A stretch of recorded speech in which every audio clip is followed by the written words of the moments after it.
It is now time to check in with Paul Finebaum, presented by Allstate here on the Matt Barrie Show. Paul, Happy New Year.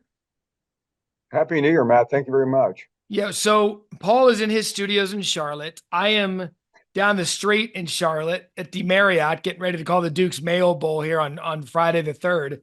And let's go.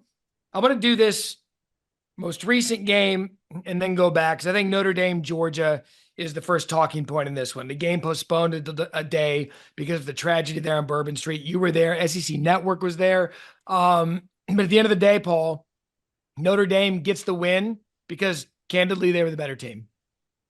There's no doubt they were the better team, and you can point to a million different things, but I think it starts up front. I mean, the fact that Notre Dame was more physical than Georgia and literally beat them at the line of scrimmage, which set up so many amazing moments. And we've seen the video a million times about those 11 seconds and then the 54 seconds. But that's what surprises me the most: that Kirby Smart, knowing that his line is getting blown up, would put Gunnar Stockton in that situation, as opposed to going to the half down by 3, take a deep breath. And instead, I think he flat out blew it. And I don't like saying that because I'm one of the biggest Kirby Smart fans in the world, but Matt, it's the truth.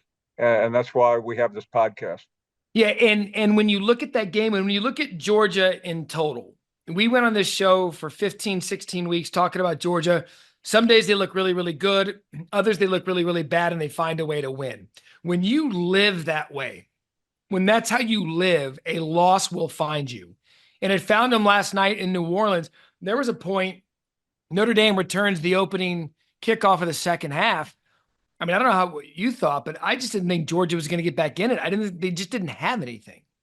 No, I mean they had a chance. It was faint, but the officiating helped them get back in it. But ultimately they didn't. And you think back, I mean Georgia was nearly blown up by Alabama. They were down 28-0. Ole Miss just beat them to a pulp. And Georgia Tech took them to 8 overtimes. I mean, this should not have been a surprise. But Matt, I'm as guilty as a lot of other people. I just kept believing that somehow this team would find a way, even though deep down you had to wonder about it. But it was a bad ending, and I am well aware of what the national narrative is out there, and I know we'll talk about it. But that's fine. Hey, Georgia has been the bell cow of the SEC for a couple of years, and that's over. Yeah, At least for this season. yeah. Well, you segued me into my next question because there was a 2, 3, 4 year period where it was Georgia and everybody else. Yeah. And Stetson Bennett and Jake Fromm and some of these guys, they were going to the SEC championship. They were playing for national championships against Alabama. And they finally got theirs. Kirby finally got his, and then he got 2. It's been a while now, Paul. And this Georgia team, and you said it, and I think I was one of them as well. Like, I thought Notre Dame could win the game. But I said yesterday on SportsCenter, if it got to the fourth quarter, that's when you have to like Georgia because of their history. I think that benefit of the doubt at that Georgia period of dominance, I think that's gone. Completely. I would agree. Somebody asked me earlier, hey, is this the end of Georgia? It's not the end of Georgia, but just like we said earlier this year, nobody's afraid of Alabama anymore. Nobody's afraid of Georgia anymore. And that's how quickly it goes. But, the portal does it to everyone. And but there are a lot of questions. And ultimately, I'm sure Lane Kiffin is probably wondering, is somebody going to give me an apology for saying that these championship, nobody really wants to go to the SEC championship game? Because frankly, that's where the rest of the season was lost. It was a Pyrrhic victory. I mean, they won that battle, but they lost the war because they lost Carson Beck. And he was not perfect, Matt. No. Carson Beck was far from a vintage quarterback this year, but I would have trusted him a whole lot more than Gunnar Stockton yesterday. Yeah, and that's what it came down to. And look, Gunner's got all the bona fides, but like you said, I was stunned by the end of half scenario, as you brought up a minute ago. Kirby said after the game, I was going to stay aggressive no matter what. I get that, but at some point, you got to help get yourself to the second half.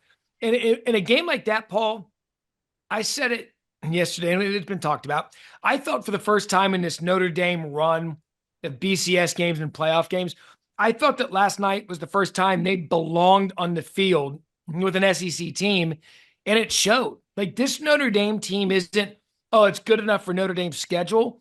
They're good enough to win the national championship. They are. And I find it so interesting too that a couple of years ago when Brian Kelly left, he he was leaving to win a national championship.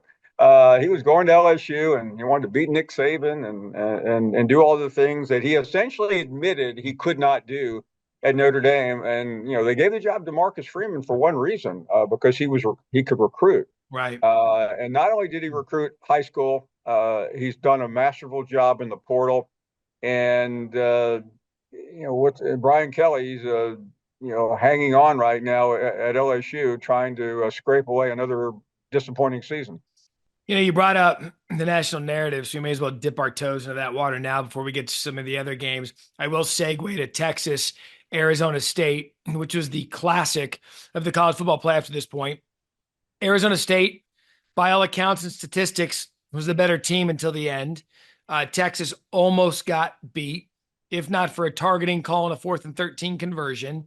And now Texas is the lone representative from the SEC in the college football playoff. And Paul, they skated by Arizona State, and now they have Ohio State. Yeah, no, I mean, as close as they came, can you imagine this conversation, Matt, today if Arizona State had pulled that off, which by all accounts they should have. People think that guys like us really, wrap ourselves into this, and we can't deal with the reality. The reality is that we may have an all Big Ten championship, and you talk about shattering the SEC myth. Try that on for size a week and a half from now in Atlanta. And by the way, I mean, Texas could still win.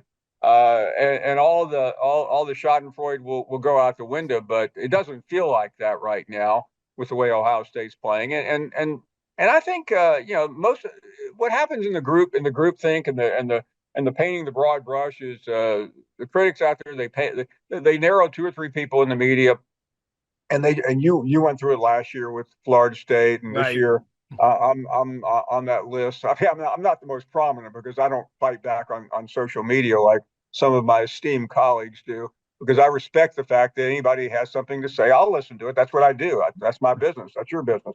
But the SEC is in a tough spot right now, and it can get worse. But it's probably more likely to get worse than get better. Yeah, because right now, I don't think there's anyone that will argue, and I've said this numerous times on this show and on every platform that I'm on, that when clicking, Ohio State's the best team in the country. Yeah. And there's the most maddening thing about Ohio State is they were never that best team in the country. And it's almost as if they needed the Michigan wake-up call to just get pissed off at the fact that they weren't playing well. And I don't care what anybody says, right here, January 3rd, as we sit here today, Ohio State's the best team in the country, and it's not even close. No, and I had somebody ask me yesterday, well, I guess you'll pick Texas. And I said, I guess you're wrong, because I mean you can check your SEC ego at the door, but I don't understand how you could pick Texas right now, Matt. You're just simply fighting a headwind and saying, okay, that the team that, I mean, if they had lost to Oregon, that would not have surprised me as much, Right. because maybe they had that one blowout game. But now this isn't just an outlier. This is a trend that's hard to fight. Yeah, this is a mission for a team that knows how talented they are, and they're finally putting all that talent and it's manifesting itself on the field. And now Texas, who they got up to a 14-3 lead, then a 17-3 lead early, and you give credit to Arizona State for fighting back and making the game, tying it and sending it overtime. But we've kind of seen this out of Texas as well. They've kind of had some of those games where they get out to a lead, and they were clearly the better team early in that first quarter, and then they let teams back in games without choking them out. And if you try that against Ohio State, you're done. Well, I mean, if you even get to that point, I mean, Ohio State's like Mike Tyson was at his peak. I mean, you couldn't even walk out to the middle of the ring before you were getting knocked out, and that's where they are. And Texas let Clemson back in the game in the playoff. They let others. They should have blown Georgia out in the SEC championship. They just simply couldn't score a touchdown. They had to settle for field goals, and it's hard to really believe in them. I mean, Quinn Ewers, for all the criticism, he has made some unbelievable plays this year. You saw it the other day, but he also leaves something to be desired. So yeah, I mean, I think Texas is formidable, but uh, that first quarter will be fascinating to watch. If Ohio State is struggling, then we will have a game. Otherwise, watch out.